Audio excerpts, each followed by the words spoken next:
All right, good evening, everyone. Thank you for joining us tonight on our next Facebook Live series. Tonight, we're going to be doing a departmental deep dive and take a deeper look at our professional sales program. Certainly one of the best in the country. We've been really excited for this so we could highlight some of the things that we've done, that we're doing, and what some of our alumni are currently engaged in. My name is Tom. I work in the admissions office. I'll be hosting the event tonight. This is going to be recorded. So if you would like to bookmark this and check back in later, please feel free, and we'll make sure we post this on all of our Facebook profiles, so you have a chance to watch as needed. But before we get started, if the group wouldn't mind introducing themselves, that's probably the best place to start, and we can start with Dr. Fabia. Hi, I'm Dr. Monica Fabia. I am the department chair of the Department of Marketing and Professional Sales. I'm also the director of our University Sales Center and design the major. We have the only sales-focused major now in the state of Pennsylvania. And I've never seen a more professorial background than the one that I'm currently looking at right now, with just rows of books. So that is very on brand. I'm impressed. That's great. Mike?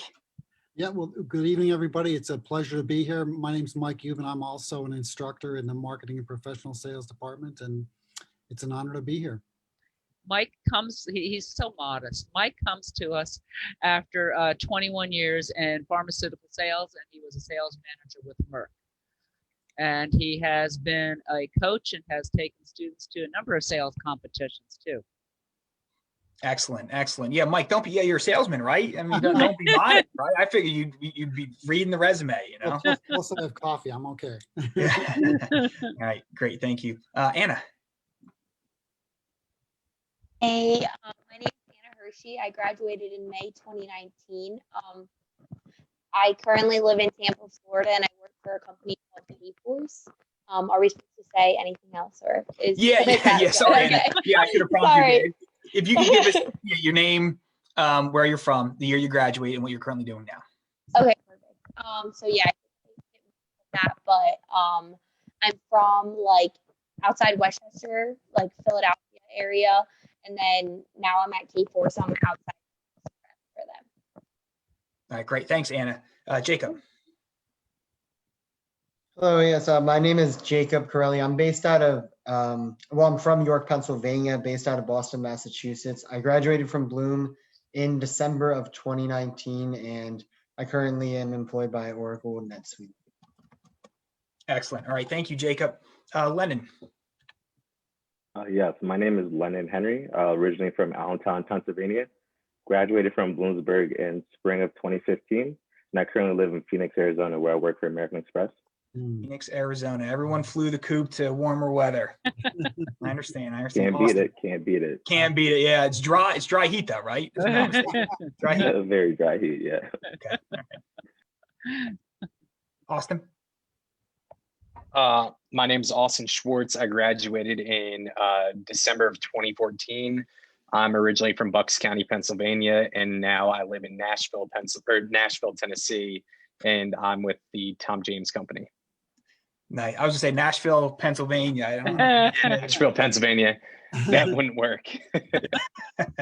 Great. Thanks, Austin. Carly. Hi, everyone. Super excited to be here. My name is Carly Gregg. I graduated in May 2019 with Anna.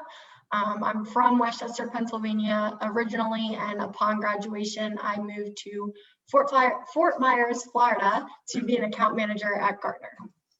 Excellent. Great. Well, thank you. I appreciate that. For anyone in the audience, if you have any questions, please feel free to type them into the Facebook chat. We'd be more than happy to field any questions at any point throughout the course of the presentation. I would expect that tonight would take between 30 and 40 minutes. We're going to start with just a very brief presentation from Dr. Fabia. This kind of gives you an introduction to the professional sales program and more or less the secret to the success. And then we're going to have a Q&A panel with some of our current students. So I think there's a lot that you could glean from the event tonight. And like I said, if you have questions, just let us know. But I'm going to go ahead and let Dr. Fabia start her presentation. It'll be short, I promise. So this is the professional sales program. So the first thing that I want to do is, and Mike, chime in on this, is that is that, I want to dispel the idea that sales is somehow some sort of manipulation, that it's some sort of pushing a product, that it's somehow a not truly a profession, if you will. And the idea that you don't have to know anything, you just go give them a pitch. That's not really what sales is about. Okay, as you can see, and I'll let you read the screen for yourself, but the real thing about sales is finding out what your potential customer needs or wants, asking good questions and really listening to answers to find out what it is they need and want, and then crafting a solution, okay, that fits what it is they're trying to accomplish, what goals they are trying to accomplish. And part of sales today, a big part of sales, of course, is developing a relationship with those buyers so that you have a continuing stream of business. And Dr. Fay, if you don't mind, I'll add something. Add to that, yeah. And one of the things I feel very strongly about, I know everyone on the whole panel does, is we all want to do things that make a difference. And in today's world, you can make a difference as a salesperson. Perhaps you're selling a heart medication to a cardiologist or a cancer medication to an oncologist. You can make a difference. We even have a company we work with in here who sells safety equipment for warehouses. There's 80,000 accidents a year that injure or even can kill some people. And if you're selling a safety equipment to a company that can actually prevent death or injury, you're making a difference. And all these folks in this call, in this event, are making a difference by what they sell. Another good example is one of our corporate partners. They make industrial grade plastic. Mm-hmm. Okay. Now, when I'm saying industrial grade, I mean they make that. We're not talking about plastic bottles and plastic bags and that sort of thing, right? They make plastic that can take the place of metal parts on aircraft and cars. Mm-hmm. Lightening those products to make them more fuel efficient. That makes a difference. One of the interesting products that they make is they make a medical grade plastic that is used for knee replacements. And interestingly enough, one of their customers is another one of our partners who buys that medical grade plastic, all right? And they add some metal parts to it to make knee replacements. Okay, and that's an important thing Mm-hmm. for someone who has that kind of problem. That makes a difference in people's lives. So sales is about connecting those things and making it possible for people who have real needs for specific products to get them. Now, we're recognized as one of the top sales programs in North America by the Sales Education Foundation. We've been recognized as such since 2015. We're one of only 4 universities in Pennsylvania that have that recognition. In 2018, we became an associate member of the University Sales Center Alliance. There are less than 60 universities nationally that have membership in the USCA.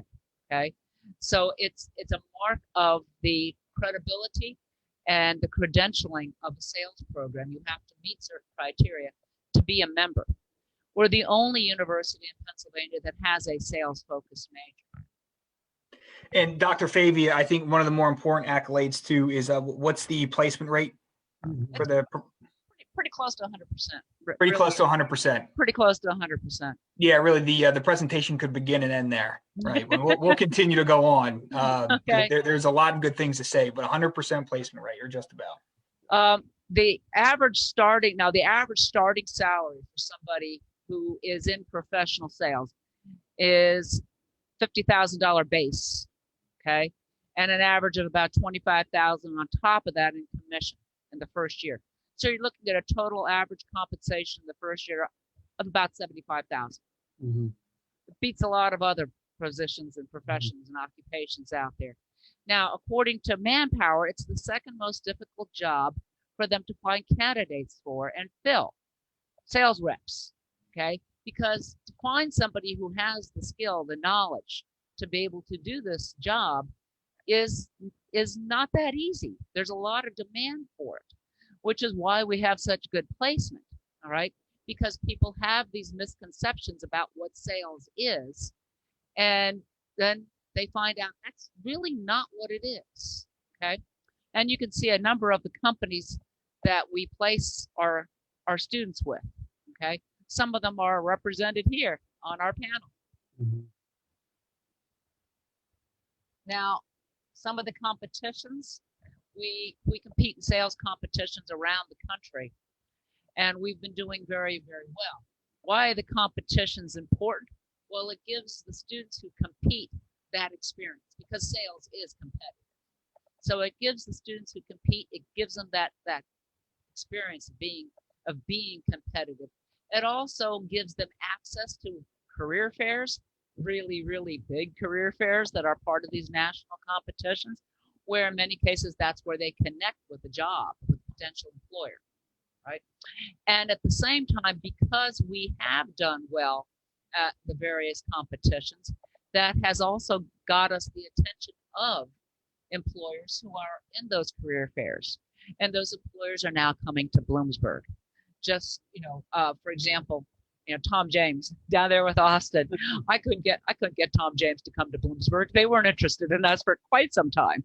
Okay, I had a tough time getting Gartner to come to Bloomsburg too. But when we've done well, we get those employers' attention, and they now come here. Okay. And this goes back to the question, Tom, what's the most frequent question you get in admissions from parents and students? One of the most, as far as like, what will this lead to, right? Will my kid get a job? And I want to ensure they're not living in my basement because I have plans for that area. I'm planning to remodel. Right, yes. I'm planning to remodel their bedroom into a large walk-in closet.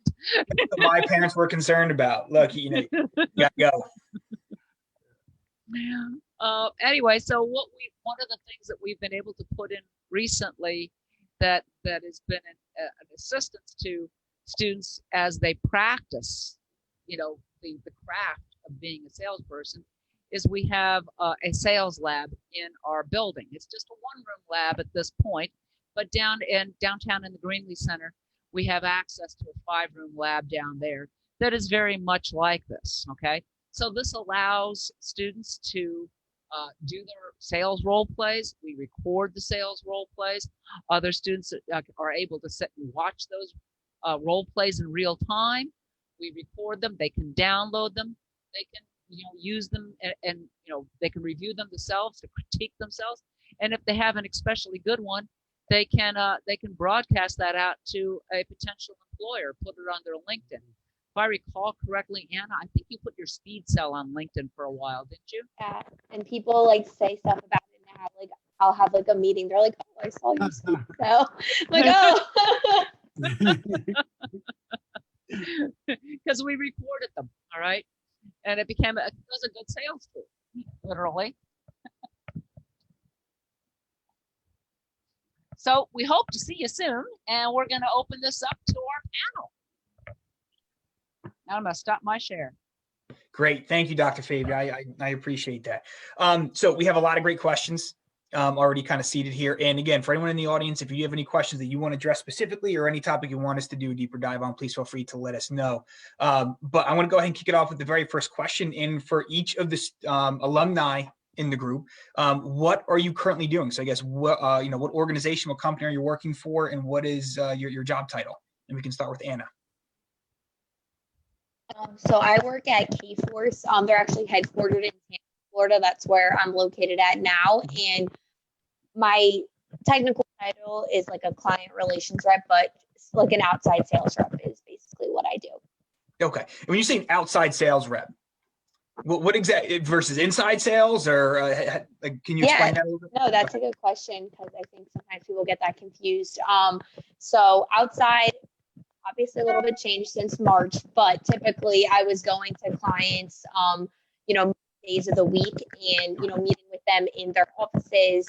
And so going face to face, and then inside you're calling on the phone, and you make a sale over the phone.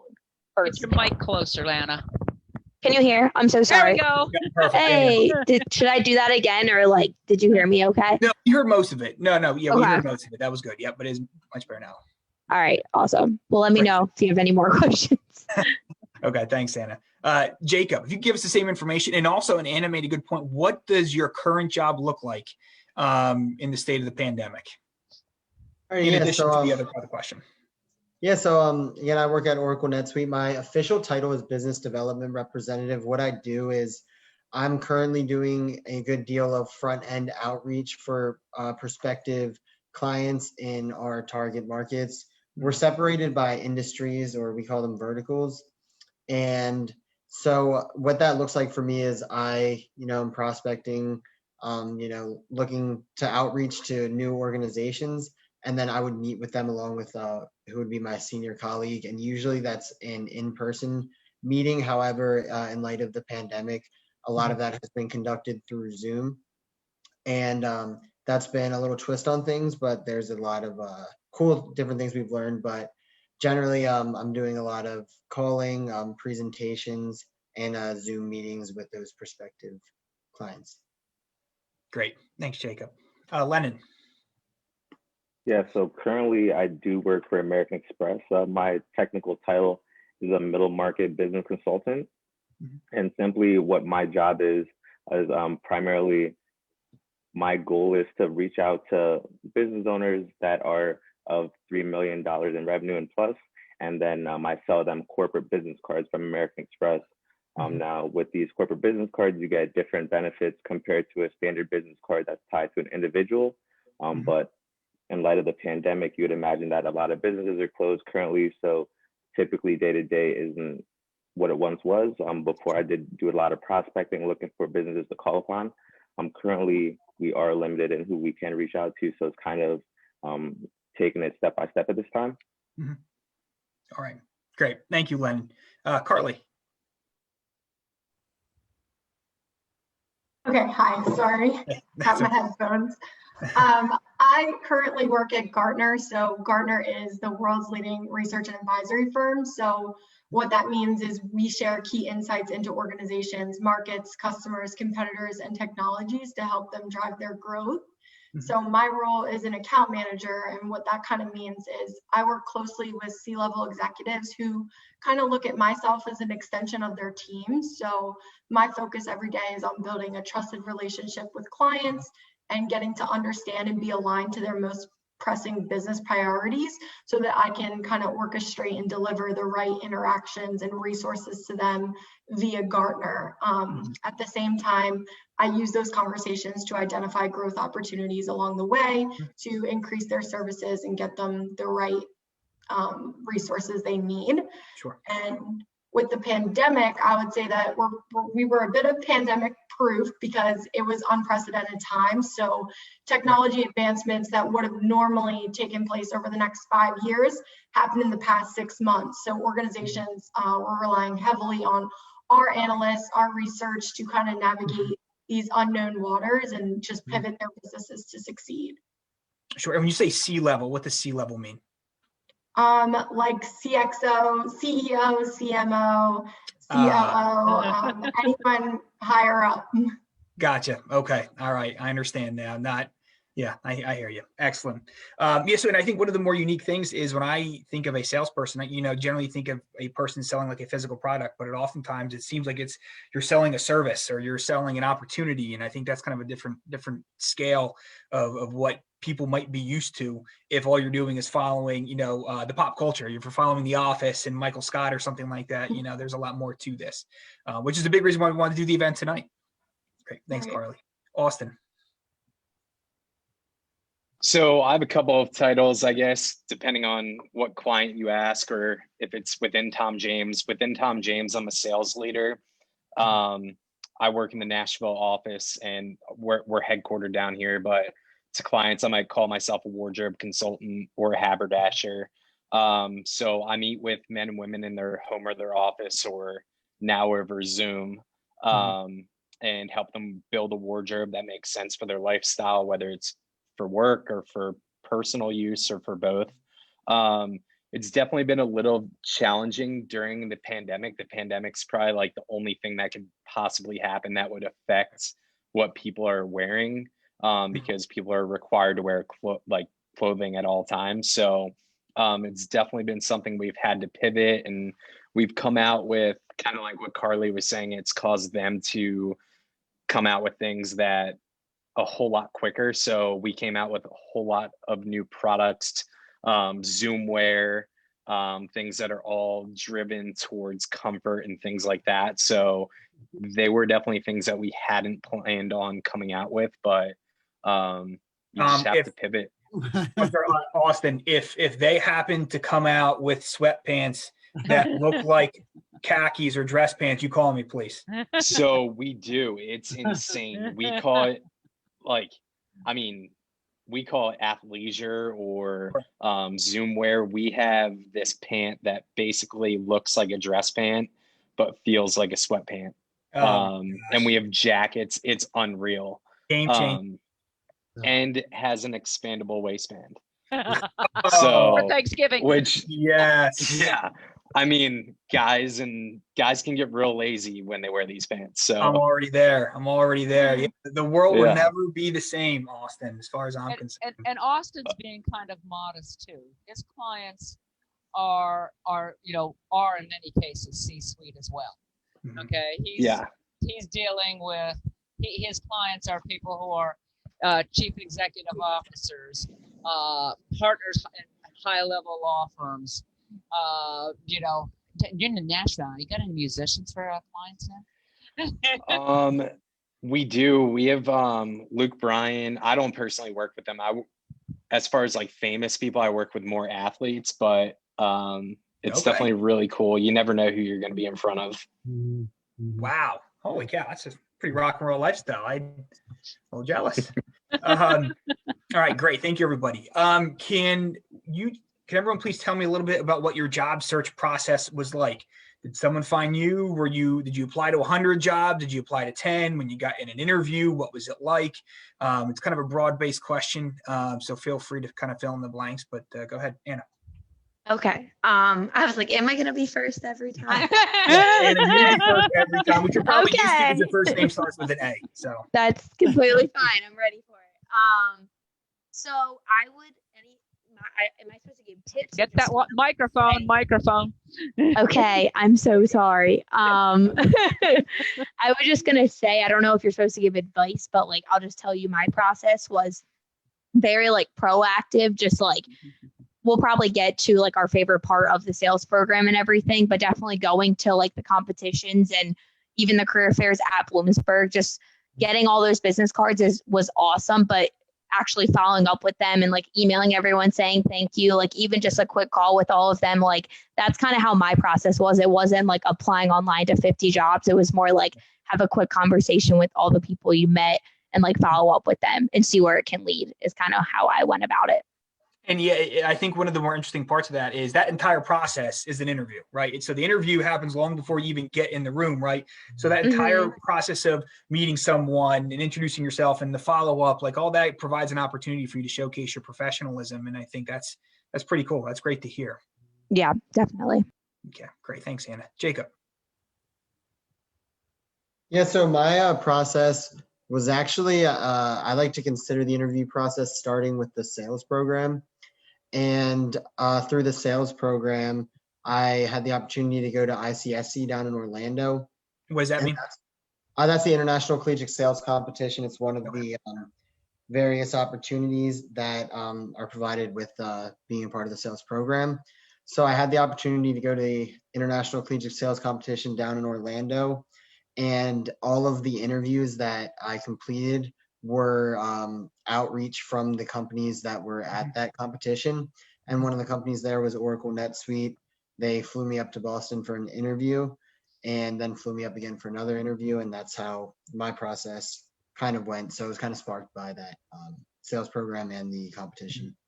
Sure. Okay, great. And Jacobs, real quick, I like the tree you have in the background there. What day did the tree go up? Are you like a November 1st tree goes up guy, or? It went up about a week ago. I figured this year, it's been a tough year for a lot of people, so figured I'd get some spirit in a little early.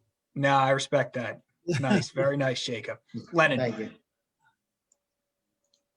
So, a lot like the others in this room, I also attended William Patterson sales competition. So when I was at that competition, I actually interviewed with a company originally called Lennox. Lennon with Lennox had a great ring to it. They loved it in the interview. So I actually got that job upon graduation, and I was with that company for about 2.5 years. Okay. But what you realize after being in the sales role is that with sales, it's a skill that you could take with you regardless of what industry you're in. So working with Lennox, I realized that I had a great time with them in Chicago. That's where they originally hired me. And then I had an opportunity to get promoted and move to Phoenix. Once you got to Phoenix, if any of you have ever been to Phoenix, you realize it's not one of those places you really want to leave that often. So really just looked for other avenues, and that's what really opened up my job search. Started with LinkedIn, had a great LinkedIn based on the classes that I took at Bloomsburg, had all my job experience and educational history on there. So really went through LinkedIn as my main source. And then I kind of countered that with Glassdoor as well, just trying to get a little bit of two worlds to have a better understanding of one, what the job that I'm looking for is going to entail, two, what the pay is going to be like, and three, if it's something that I would actually enjoy. So that is a little bit about what my process was. And after a long search, I found myself with American Express, and I've been here a little over a year now. Great. So, Lennon, you had mentioned, and really so far everyone has mentioned the idea that you're not necessarily just going on, a job board and, randomly applying to jobs. Like it seems like oftentimes you're meeting people or meeting, potential employers at these different events, at a competition, at an organizational event. So, I mean, that's pretty unique. It seems like that is definitely not the norm for most majors. It was not the norm when I was applying for jobs. In fact, I had to apply to like hundreds of jobs until someone would hire me. So 100%.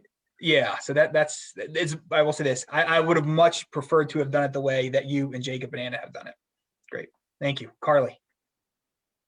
Yeah, Thomas. So building off kind of what you just said, I was going to say that I think I had it pretty lucky along with everyone else because due to the work of Dr. Fabia and just kind of the reputation of the sales programs, the recruiters come to you. So I did a little bit of outbound job searching, but I would say not much because recruiters and companies are actively coming to campus and handing out their business cards and wanting to make those connections. And not only that, Dr. Fabia is making sure that her students are going to these sales competitions, making these connections. And it's kind of hard to like get distracted. This is for if any parents are on, but like part of the projects that she has is like you have to connect with this many people on LinkedIn or you have to go get this many business cards. So as much as you want to enjoy your senior year and avoid the fact that you're going to be in the real world soon, Dr. Fabia does a good way of like making sure that you're out there and meeting employers and getting the right connections. But ultimately, my job search was not much outbound, and a lot of the interviews that I had were inbound. Must be nice. Yeah, that was not my experience, but that's great. And that is a honest recommendation, right? Because Carly, you're no longer taking classes that are taught by Dr. Fabia, and she's no longer grading your papers, right? So you know that you really mean that, right? You've got no skin in the game at this point. So yeah, Carly's being modest too. And Carly's being modest too. Okay, placing second overall at the National Collegiate Sales Competition really didn't hurt her job opportunities much. I've heard about that. How many emails did you get? We counted. I think I had 72. Her employers wanted her. Okay. Yeah. Well, good for you. It's definitely nice. Sure. And honestly, Dr. Fabia, where I thought you were going to go with that is she's being modest. I'm much better than that. That I'm only kidding. Great. Thanks, Carly. Austin. So I think I was Dr. Fabia's first alternate at the ICSC, and I just interviewed the whole time. I passed out a bunch of applications, gave business cards, and that's how I met the company that I'm working at now. And I don't think I would have had that opportunity otherwise. I don't think I would have ever been interested in clothing or a company that builds custom suits or wardrobes or anything like that. So that opportunity was huge and just ended up changing my life. So Austin, when someone interviews with Tom James, what do you wear to the interview? I've got it. You're all like you're working for the Michael Jordan of clothing wear in this case. Like, what do you wear to the interview? That's up to the candidate. I've had a guy show up in a polo and khakis with no belt, but you know, we look for people that have good character, hard work, and a little bit of talent. So not everybody is fortunate enough to have a custom suit or even a suit or a jacket. So we hope they dress nice, but can't judge them on that. Sure. Yeah. And I know at BU too, there is a, I know I'm probably not going to get the name 100% correct, but there is a professional U closet, right? So for students who are interviewing for jobs, it's unlikely that most seniors in college are going to have a wardrobe that is always appropriate for doing interviews. So I know our professional U initiative at the university, one of the services they provide is a very expansive, career closet. Yes, the career closet. That's it. Yes, I know students take advantage of that. So that's a good point, though. I used it. I went before. You Just did use type it up. Yeah, I went before. Yeah, I remember the first suit I ever bought was like before I was interviewing for jobs as a senior. So I didn't really have one until that point either. So I can definitely identify with that. Great, thank you. Next question. Your favorite sales class and why? And there you go, Anna. I'm muting my video. Tell them about Professor Hubin's class. Wait, what? I think I missed it. I wanted to talk about your class. Is that okay? Oh, okay. Lennon has a really good story about a massage parlor. Oh, that's a great story about. Oh no! I heard that. But yeah, so I was gonna mention, I liked them all, but I was gonna say the one I liked the most was in my senior year advanced sales, it was for the sales concentration. You had to take it. The reason I liked that is just because it was the most real world experience you get, I feel like, in a college class. Like we had to do a few different role plays, and then we had to go sell to businesses in Bloomsburg, sell advertising space. So I could go on, and I won't, but there was a lot of real world experience that I think was really helpful.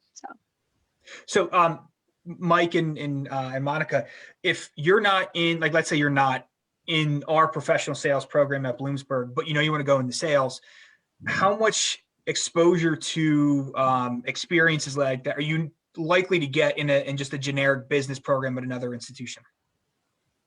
Wouldn't. Yeah. Yeah.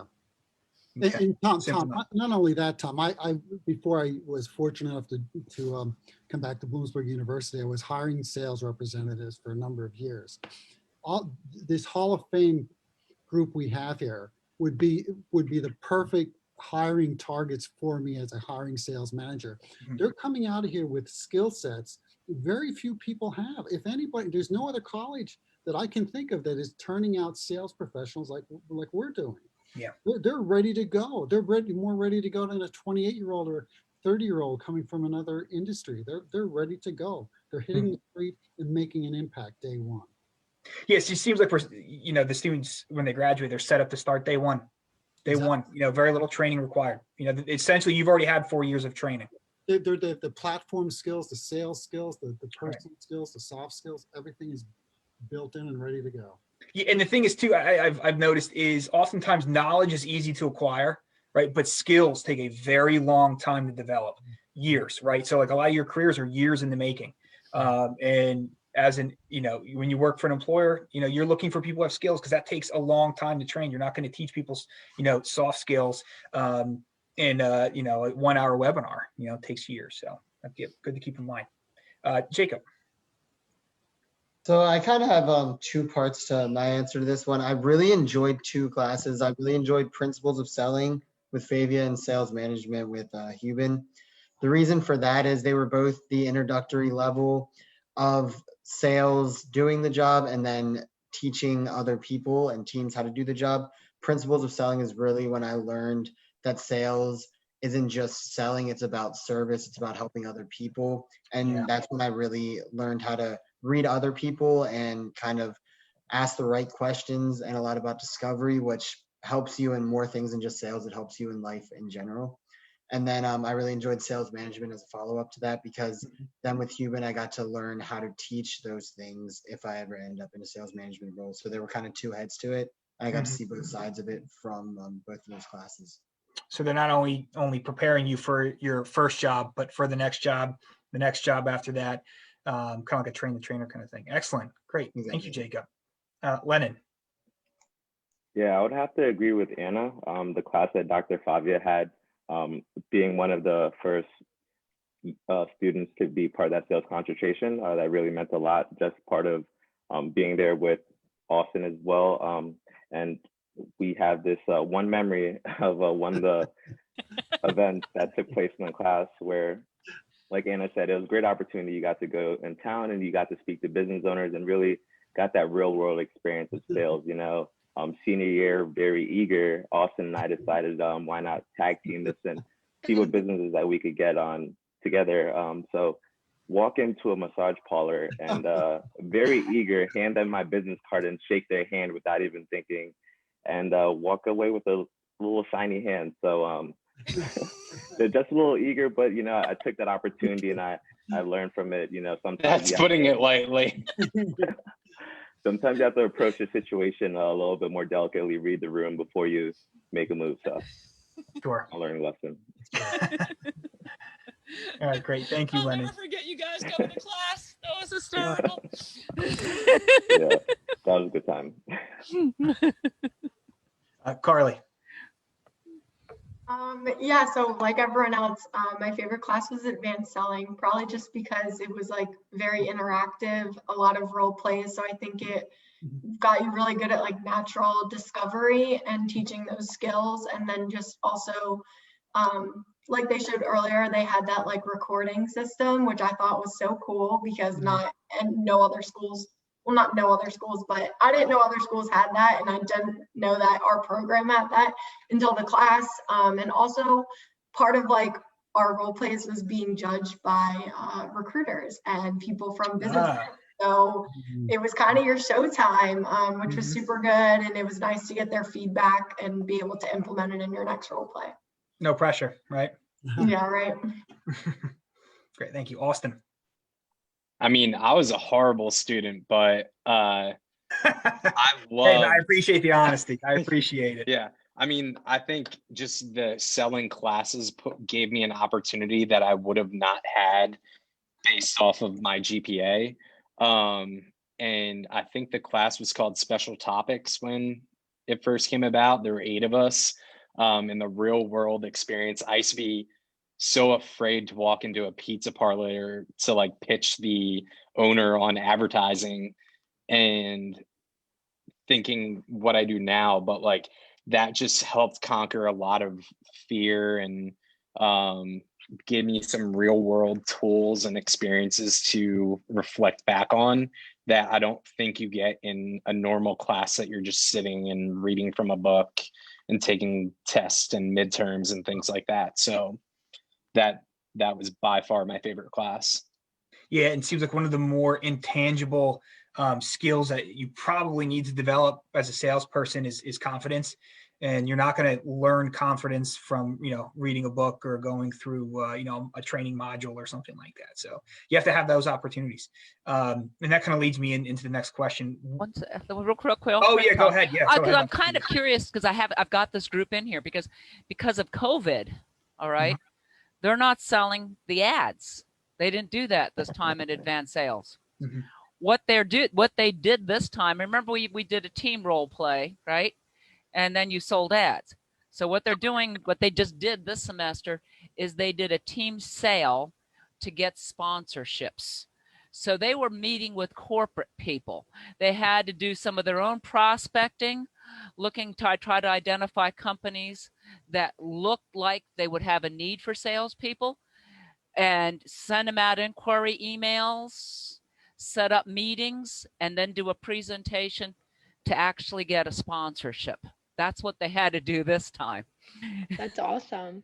I think Yeah, that's a great what- idea. Well, yeah, what are your reactions to that, guys? Well, were they calling people?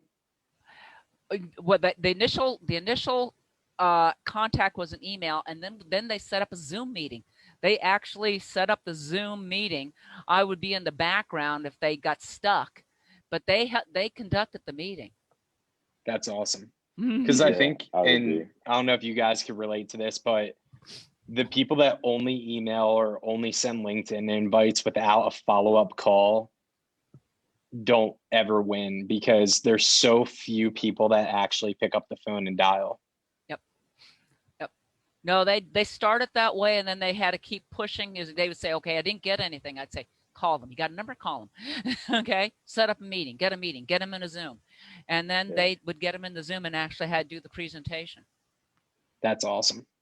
Yeah, So, just to piggyback off of Austin's point, a lot of sales nowadays, especially inside sales, I know a lot of you said that you guys currently work outside sales. I personally work inside sales, and it's a lot of cold calling. So if you do not have the heart for it and you do not have the ability to just pick up the phone and dial another one, you really have to be able to build up that tougher outer shell to be able to get through those $20 a day, whatever the metrics are for that specific job. yeah, I like this project. I'm going to keep it because I think it's taking them to the next level. So anyway, Tom, back to you. Yeah, and again, that's a great lead into my next question, and we can start with Anna, but what was the most impactful or the most beneficial experience you had as an undergrad student at Bloomsburg? What did you do? Like, was it a class project? Was it maybe competing in one of the competitions? Was it an internship? Like, what contributed to the most to your future career while you were a student at Bloomsburg majoring in professional sales? Yeah, so I would say overall, like, just practice role plays, like being able to practice those within the classes and then go into the competitions. Because like even at like where I'm at now, like they complement like the discovery questions I have and like being able to question well. And I think that's because of all the like role play practice I had via like classes and then going to the competition. So I would say like a mix of all of that. Okay, great. Thank you. Jacob. Most definitely, I would say the role plays were by far the most helpful part, because in a lot of different classes I had throughout college, it was all about learning material. When I was doing the sales classes, one side of it was learning it, and the other side was the application, doing that in real time, doing a role play with a potential buyer. I mean, we had buyers come in from legitimate companies out there, and Fortune 500 companies, I believe. And being able to sit across from someone that's in the sales industry, that's experienced, and really have a conversation and apply what we were learning, I think really paid off dividends to my development as a student and in my career thus far. So definitely the role plays were great, and also it really helped you learn about, you don't want to get stuck in analysis paralysis and just reading information over and over. It's really about going into a room, being able to conversate. And, and it again carries over to things more than sales. Great. Thanks, Jacob. Lennon. Yeah, I would have to say one of the most beneficial things for myself was really just getting the live experience, going into town, speaking with the different business owners, because nothing says anything more than a first impression. Sometimes you could be on a role play and you might mess up and you want to start over, but when you walk into a business, there's no starting over. You can't recreate that first impression. So getting that live experience is definitely what I thought was most beneficial. You have your hiccups, but when you actually get that yes, it means so much more. And are these things, these experiences that you're referring to, are these things that are ending up on your resume? Like, are these talking points when you get in an interview? Somewhat. I've definitely explained or discussed that I've been parts of sales programs before, and I've went to sales competitions, but when you actually get out into the real world, it's based off of your resume and what you've done with your experience. And going to the sales competitions, interviewing with those multiple different companies, Lennox was a Fortune 500 company, so once I really had them on my resume, that really helped speak a lot of my sales experience. Yeah, what I would imagine is that a lot of people have college degrees, A lot of people are smart. So the question is, what are you doing in addition to being smart? What are you doing in addition to getting your degree and all these other experiences that are already built in to your academic experience? Makes it pretty easy is not the right word, but maybe simple to acquire these skills, and simple to acquire these experiences that you can then talk about and explain in an interview. Yeah. Thank you. Carly. Yeah, so I feel like I keep having the same answer as everyone, but for me, it was the role plays, and it started in the classroom. One of the things that we brought up was confidence. And when I first joined the sales program, I just wanted to graduate on time, and I just needed a major, else my dad was like, you're out. And Dr. Fabia kind of just saw something in me that I didn't know was there. And I really didn't have a lot of confidence and was so nervous before the role plays, but she literally made it so that you just became comfortable with the uncomfortable. So it started in the classroom, and then in the sales competitions, you're getting in front of these business leaders and you have to do a role play and you have no idea what they're going to say, but just being able to like take a step back and just ask the simple questions and kind of follow a process that she taught us was really good. And then even when I did my first job and I got in their training program, it was like, oh, role plays, which some of the people I trained with had never done in their life. For me, it was like, oh, dust the dirt off a little here and I'm good to go. And so it was like, it just became like a natural thing. And even now, like if I have a big call and my manager's like, let's role play, I'm like, let's do it. Like I'm ready. So yeah, you probably could have taught the class. Yeah, and Carly, I thought for sure. Well, can you just talk a little bit about, so I know Dr. Fabia had mentioned you had finished, was it second out of 80 in a sales competition? Second out of 144. Second out of 144. So I didn't mean to do a disservice to your resume there. Can you tell us a little bit about that competition and what it entailed? Yeah, of course. So the competition was a lot of prep work with Anna beforehand. And again, a ton of role plays. And what's cool is that Dr. Fabia, like this is not her first rodeo. She knows how it's going to go. So she basically like equips you for success. I mean, she knows the process. She knows what it's going to be like. Really a big nerve calmer. And then going back to that BU closet, shout out Dr. Fabia, gave me your suit, nice pinstripe. Oh, nice. All right.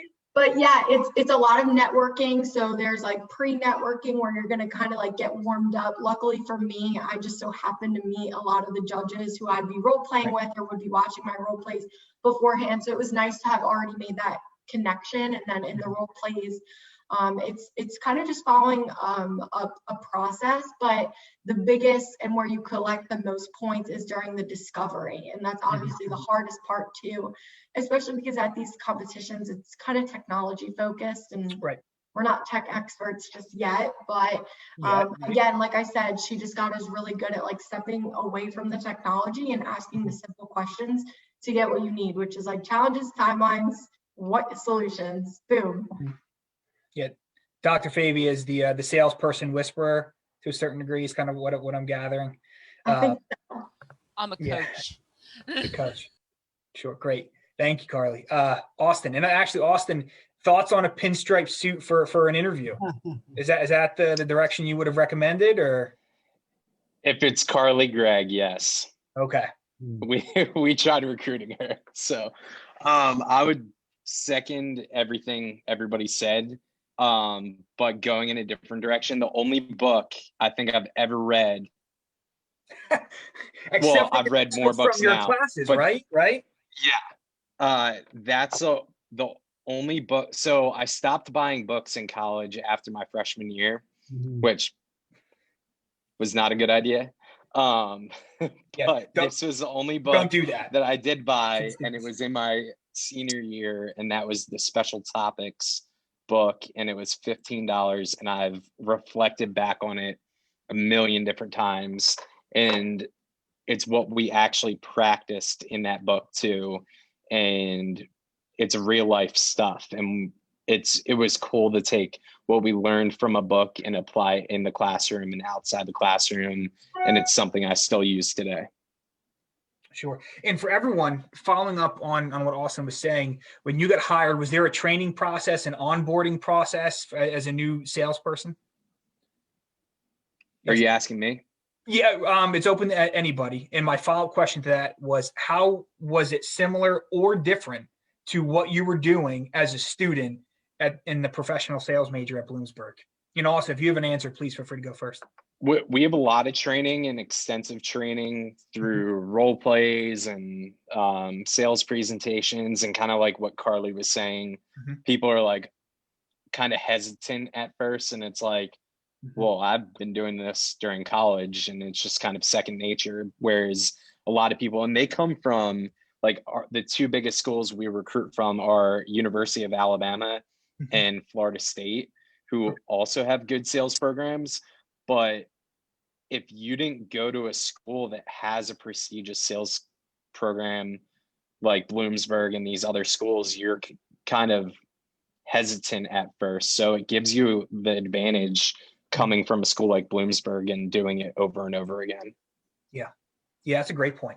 It's a great point. Thanks, Austin. Anyone else have any kind of comparison that they can provide about their training as a new employee versus what they're doing at Bloomsburg? Jacob? Yeah, I do have one. It's actually quite notable because this was back only in June when I started onboarding with Oracle NetSuite. And I found early on, the first month or two, I felt very far ahead of everyone. And that's directly because of what I learned at the sales program. All of the role plays we were starting to do, we were basically learning what we learned in advanced sales. So it was basically, just touching up on things for me. So I got to focus more on honing in on my skills and gaining new skills while everyone else was learning those initial skills that we learned from the sales program at Bloomsburg. Yeah, and training is time consuming and it's expensive, right? So if an organization or company knows that they can hire someone where they can get through that a little bit quicker, or they can spend time mastering the subject instead of just kind of getting a low level grasp of it, I think that probably gives you a leg up on the competition as you're applying for jobs. Sure. Anybody else? And that's why I just wanted to point out again, for Jacob, because he did start off hitting the ground running. Okay. So what was your percentage of quota for your first quarter? 254%. Oh, quota. He was number one in his leaderboard. Wow. Oh my gosh.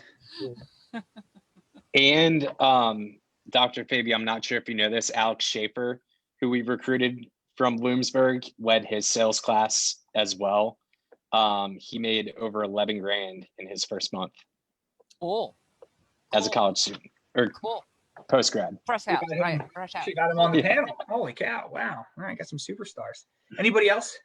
I would just wanted to add, I guess a soft skill that I learned in college, unknowingly, that translated to when I went to a new role. And that was, again, goes back to confidence and then just networking. Because while Dr. Fabia gets these business leaders and recruiters in front of you, she can't hold your hand and have you walk up to them and say the right things. So just through that practice, I was able to go to Gartner and right away make the connections with mentors, sales managers to guide me throughout my training, just to make sure that I was the best version of myself. So I think just one of those things that I inadvertently, I don't know if that's the right word, but. No, that was right. Yep. Okay. Inadvertently learned at Bloomsburg was just that kind of networking perspective. And again, just becoming comfortable with talking to business leaders. Cause again, I'm working with the C-level every day. So making sure that I have the right kind of business acumen and rapport and kind of holding myself the right way. Sure. Again, all things that take a long time to learn. Sorry, Anna, go ahead. Oh, sorry.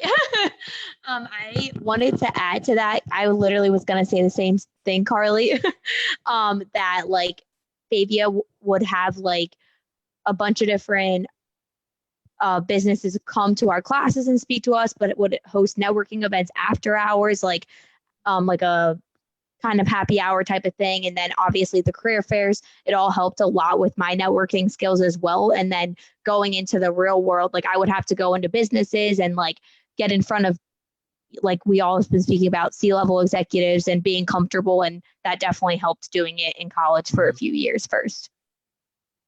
Yeah, especially because that's training that, most companies are expecting to have to deliver and help you master once they've already hired you. If you've already done that prior to even interviewing, that's going to save them a lot of time and a lot of money. Yes. Great. So there's a couple questions I have left. I guess one of the last ones though is, why did you pick this major? How does, it's not like professional sales as a whole, for lack of a better term, a wholesale program that people are thinking of when you're a junior or senior in high school or you're at another university. How did you get into this program? Like, what were some of the things you were doing? Like, what were some of the indicators that, like, you know what, this might be the right field for me?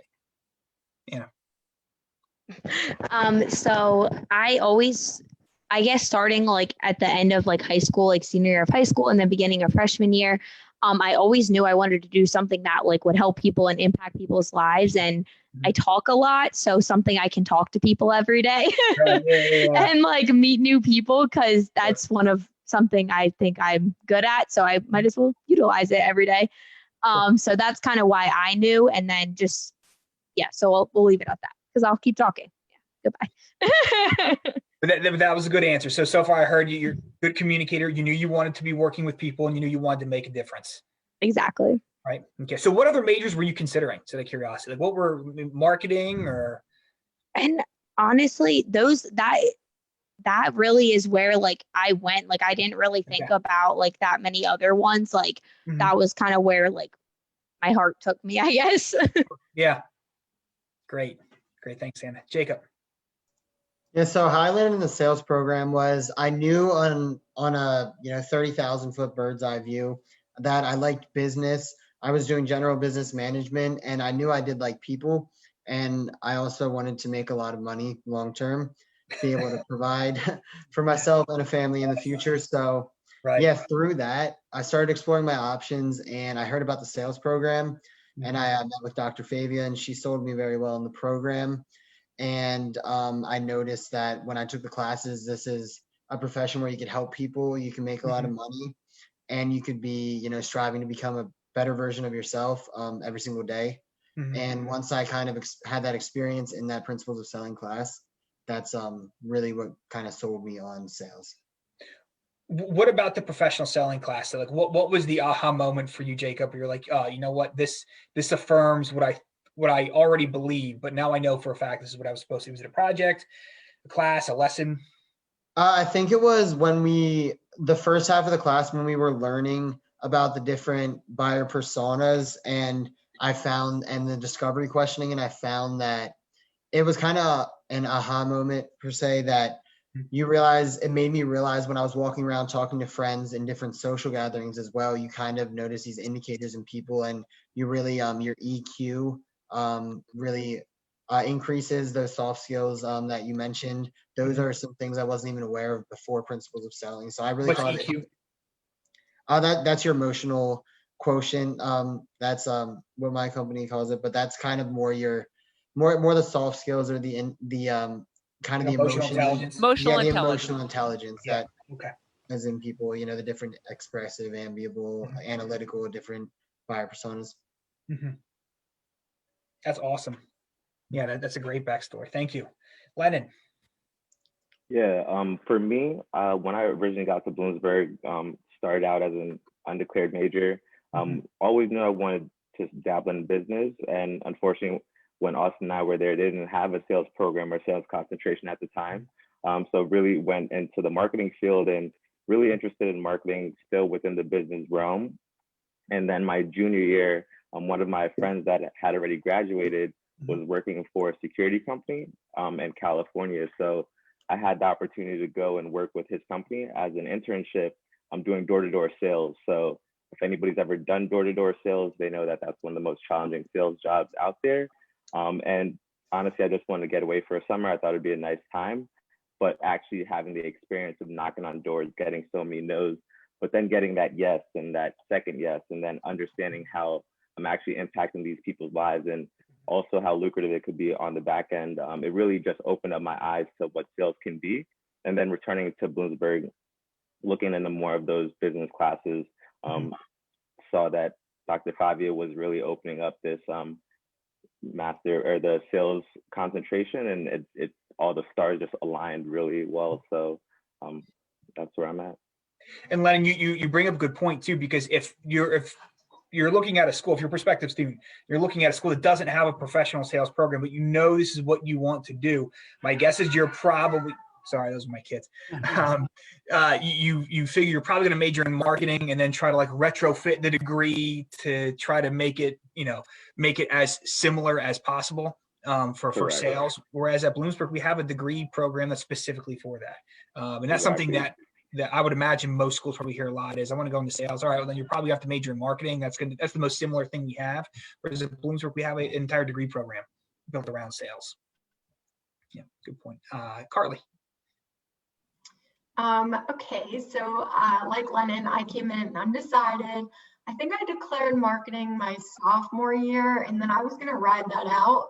But then with marketing, you had to take an intro to sales class, and that's when I finally just like put 2 and 2 together, that sales, kind of at the beginning of this lesson, like sales does not mean you're like a used car salesman. And also that you don't have to be knocking door to door. Not that that's not great, but I kind of thought that was the only option. So after that intro class and like the one role play that we had to do, I noticed that I've always really liked talking, but I noticed that I just like kind of took to the opportunity and money, and from a realistic perspective, and certainly not to like knock the other majors, but I kind of realized that just because I majored in marketing doesn't mean I'm going to graduate and be a CMO, which I think is what I thought freshman and sophomore and probably a lot of junior year. And same with management. I mean, you can't do management and then come out and expect to be a manager right away. So I put 2 and 2 together, and almost everyone has to start in sales no matter where you major in business. So I just figured, why not master your practice off the bat? And after a couple years selling, then you can get really good at management or explore marketing more and kind of just being able to get that foot in the door. And I think that gave me, I don't want to say a one-up, but definitely a competitive advantage, because I noticed that my friends who did just stick with marketing or management ended up just hopping into an entry-level sales job similar as I. So again, like I just think it was a kind of competitive advantage when it came to training and the job itself. I was already mastering the practice of sales through the classes in the major. So for most of you, the other people that are on your sales team, what are their degrees in? To the best of your knowledge, how many other people that work on your teams have a degree in professional sales or a synonym of sales? Just out of curiosity. Less than half. Less than half. I think Gartner's got quite a few. They're pretty picky. Yeah, I was going to say, my company kind of just targets all the sales programs. Okay. So we have a lot of salespeople, sales majors, but Sure. I know just based off like my friend group at Bloomsburg, they were all different majors, but ended up in a sales role. Okay. But yeah, that's a good point, because there some companies like Gartner are now targeting schools to recruit from that have sales programs, Right. because they have found some of the things that we're talking about. Students who come out of one of these programs are like Jacob, 254% of quota in their first quarter. Okay. And so they're targeting us, and Gartner, I know, is pretty persnickety. I don't think they're doing recruiting at many other places other than schools that have sales programs for that reason. Great. Thank you. Austin. I think I failed my second or third accounting class, and I was an accounting major. And I didn't really talk to my advisor at the time, so I still had a lot of marketing classes. Austin, I'm concerned you're not telling the truth, man. I'm concerned you're not being honest enough. Can you open up a little bit? It was bad. And then I don't think I could physically graduate with an accounting degree because I did so poorly in accounting. And I so happened to be taking a lot of marketing classes and principles of selling, and then the special topics. And I was like, well, maybe this is my calling. So I don't think I would have stayed away from sales had it not been for all the classes that I had to take for my major. And it ended up being something that I'm really passionate and I'm good at. So yeah, it's worked out well. Excellent. Thank you. Can you pass on anything that your supervisor or your boss at work might have been impressed with when you started working at that company or that organization? Was there something that you already knew how to do, or a skill you had already mastered that they were like, oh, okay, that's different? Anything maybe Yeah. from an interview process? I know that's kind of an oddly specific. Yes, I asked for the job. And Okay. Dr. Favia, well, my dad was a recruiter, but I specifically remember Dr. Favia telling all of us, ask for the job. And I interview a lot of people, and 95% of them, it might even be higher, never ask for the job, yet we're in a sales role. And Dr. Favia, I know, tells her students that. Interesting. Okay. So That's ask good. for the job. All right. Anyone else have an answer to that question? I was gonna say, I think we all highlighted on it a little bit when we were speaking about, what we really took from the sales program, but the role playing, we all spoke about that, but that was something that like a few of the leaders that I work with were impressed about. And then I was just gonna say overall, like professionalism as well, like being 22, like working with a lot of, older people, like you have to be professional, and they were impressed by that. So Sure. Kind of the total package. Excellent. Anybody else? Okay. So this is my second to last question here. What makes a good salesperson? What are some of the skills, some of the habits? What do you think? What's the secret to your personal success? are we all go? Oh, okay. I didn't know if it was like an open again. Okay. It's okay. It's all right. No, it's okay. We're probably all gonna say this, but listening skills. I think we all are gonna say that. But just don't, in your head when you're talking to somebody, don't be worried about your agenda. Like actually listen to what they're saying, and form your next question, off of that. So that's what I would say. So for a group of people where it seems like their favorite thing to do is talk, is that a difficult skill to master? Every single person said that one of the things that drew them into this major was they all like to talk. Yeah, I mean, Everyone's silent. I'll assume that's a yes. Yeah. I've had to step back, Okay. and train myself to get better at that for sure. Sure. Great. Jacob. Yeah, so mine's a little, that's kind of what I took as a holistic approach. I always think, my personal thing is always think big, do big, win big. And what I really took is, so the B is the books that you read, which means you're always learning. I is the individuals you meet, the mentors you have, the teachers you have, and the people that you're mentoring. And then G is the goals you set for yourself to always have those targets, and how important it is to have a target, because you are what you aim at, and you want to be aiming at something at all times. Did you coin that yourself, Jacob? I saw it in, so one of the goals I set for myself was watching TED Talks, and I heard someone say it in a TED Talk, and from there I just ran with it. No, so it's What yours. was the I? What was that? What was the I? I is the individuals you meet. That's some Dale Carnegie level stuff there. That's impressive. Very nice. I did read some Dale Carnegie books. Yeah, there you go. I took a blend of the different books and TED Talks. Yeah. Austin, that's one to add to the reading list, my man. Dale Carnegie. Thanks, Kit. Thanks, Jacob. Lennon.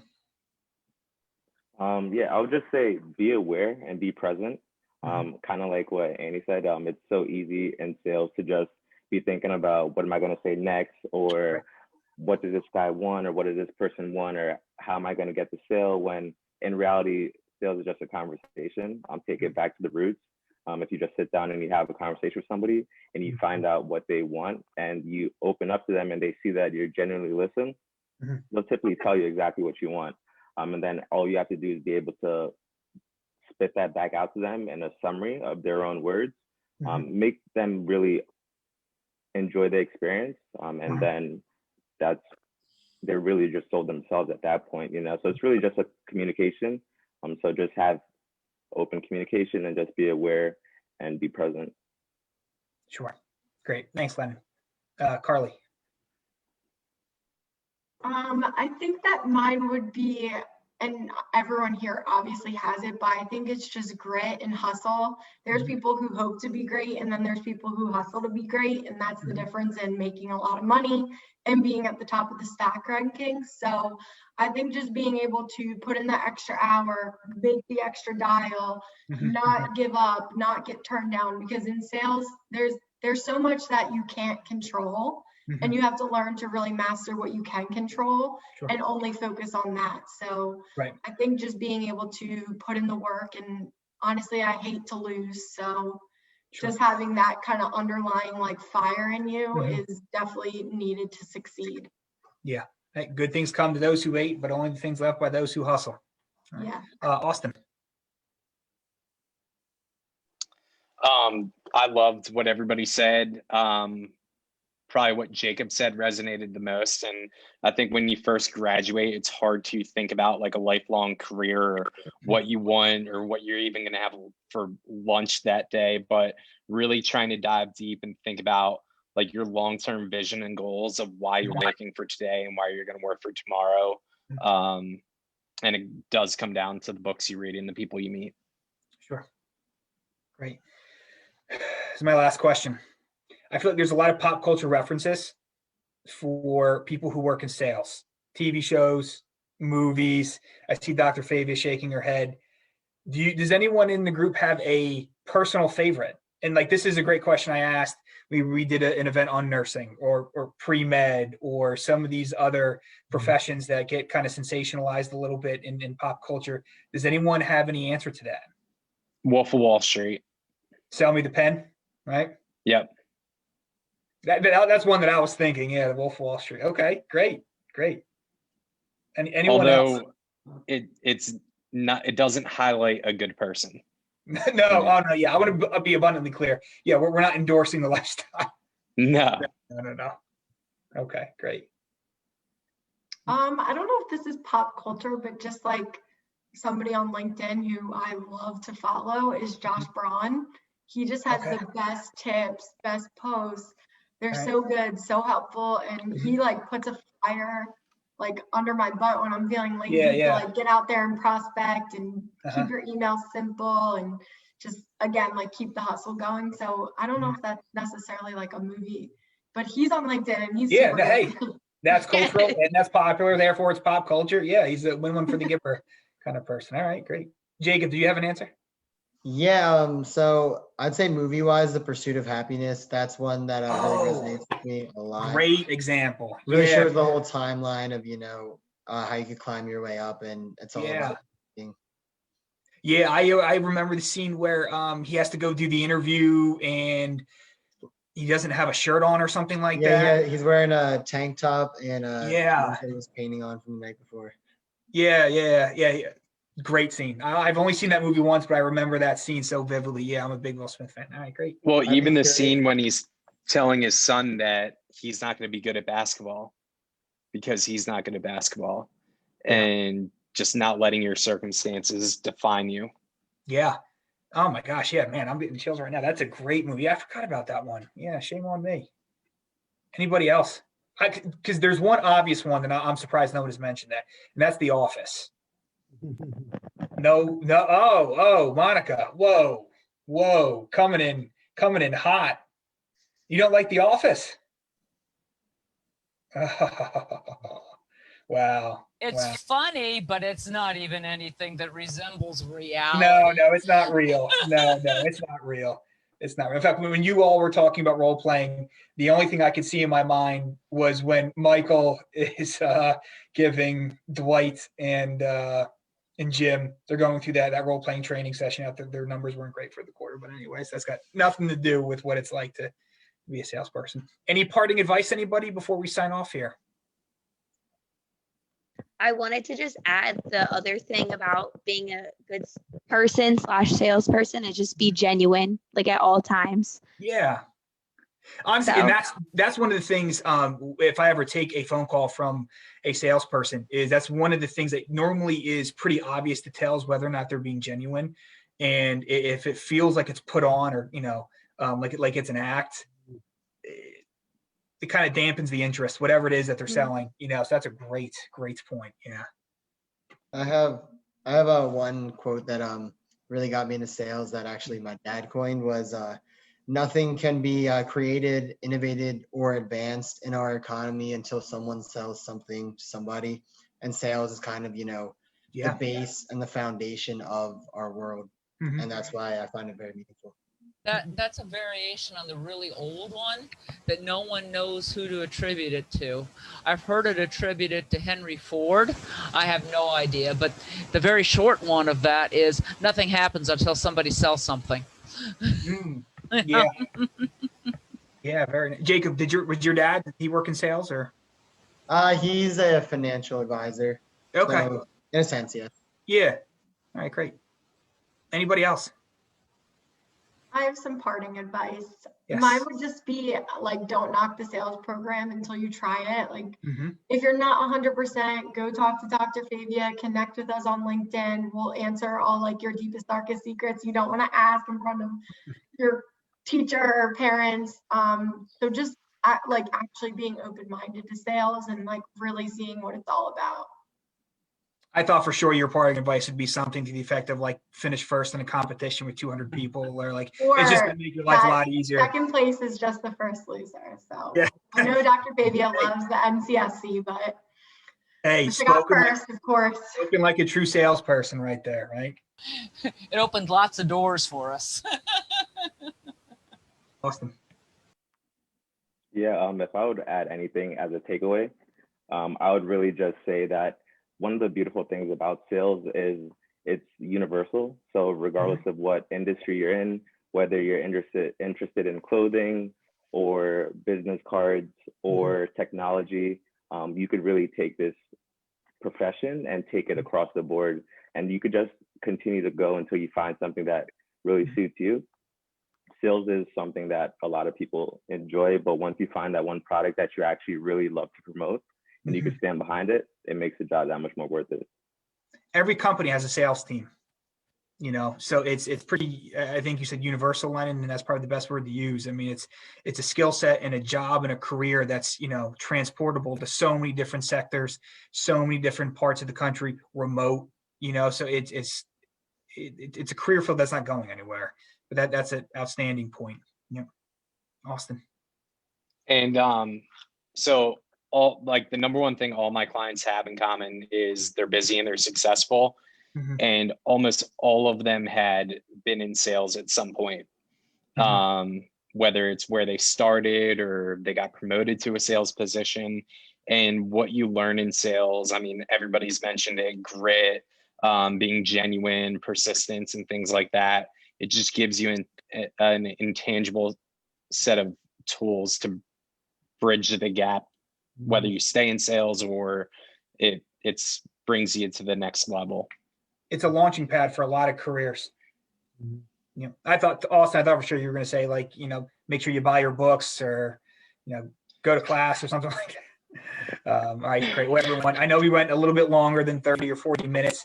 We had a lot of great topics to talk about. So I appreciate everyone who had joined us tonight. If you have any additional questions, we are all happy to help, especially for Mike and Monica and myself. We work for you throughout the course of this process as you're looking at schools. So please feel free to reach out if there's anything we can do. And I hope everyone has a great holiday. Thanks, everybody.